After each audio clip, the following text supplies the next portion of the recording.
तर के काम छ नेपालमा जागिर पाइने हैन जाने मलेसिया केटीहरु हुन्छन् वहाँ हो यही भाइले गर्दा म मलेसिया आएको के भाइ सोचे जस्तो केही छैन यार यहाँ तिमीले सोचे जस्तो छैन न केटी छ न पैसा छ केही छैन तिमी नआऊ बरु कुवेत जाऊ कुवेत उता पाउँछ रे हो म पनि यही दाइको कुरा सुनेर कुवेत आएको हैन कुवेतमा पनि केही छैन केटी सेटी पैसा सैसा केही छैन यसो गर भाइ बरु दुबई जा दुबईमा हो म पनि यही दाइले गर्दा दुबई आएको है सोचे जस्तो रहेन रहेछ गेटबाटै बाहिर निक्लिन पाउँदैन यार उता कतातिर पाउँछ रे उतातिर जानु ल हो म पनि यही सोल्टी कुरा सुनेर कता आएको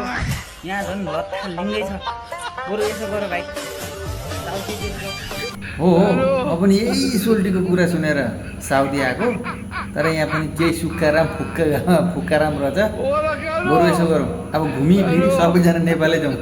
उहीँ जा